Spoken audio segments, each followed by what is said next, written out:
Hi, and welcome back to another video. Come across an article recently that I thought would be very interesting to share. If you look around and if you do any searching at all, there's been an amazing amount of archaeological discoveries and scientific discoveries that, either prove the biblical events in the Bible or prove some of the sayings on there. So today's biblical backup, or biblical backing, we'll say, for the article I'm going to mention to you here is Matthew 6, verses 19 through 21 from the King James Bible.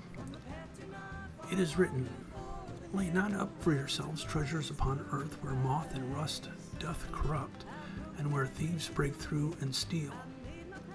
But lay up for yourselves treasures in heaven, where neither moth nor rust doth corrupt, and where thieves do not break through nor steal.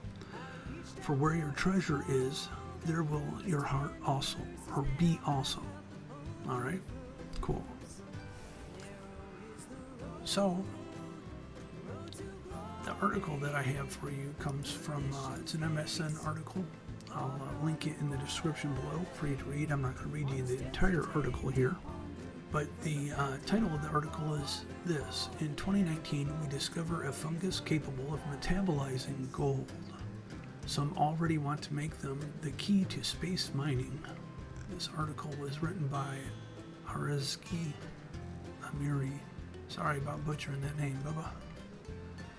In 2019, I'm not going to read the whole thing to you. I'm going to just read like the first 3 paragraphs, and I'll link it down below so you can read it all on your own. But in 2019, Australian researchers made a discovery that would push the boundaries of both biology and mining. They found that certain strains of the Fusarium oxysporum fungus were capable of metabolizing gold. This ability not only caught the attention of the scientific community, but also raised intriguing possibilities for future mining ventures both on Earth and in space. A surprising discovery about gold. The discovery was made by scientists at Cicero, Australia's national science agency. The Fusarium oxysporum fungus, which is generally known for its role in decomposing organic matter, was found to extract gold particles from its environment. What makes this particularly remarkable is the chemical inertness of gold, which makes it extremely difficult for most organisms to interact with it. As Dr. Singh Bohu, the lead researcher of the study, explained, gold is so chemically inactive that this type of interaction is unusual and surprising. The unusual metabolic process where the fungus incorporates gold into its structure could provide new methods for gold extraction in the future.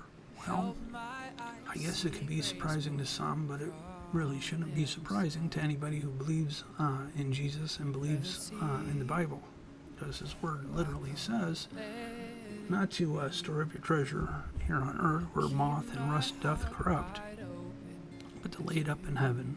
So, interestingly enough, and you should know, when we think about treasures, or a king's treasures, we know that gold can now be corrupted or eaten away at by this particular type of fungus. If you have silver, it tarnishes, which is not rust per se, but it is a degradation in the surface of silver.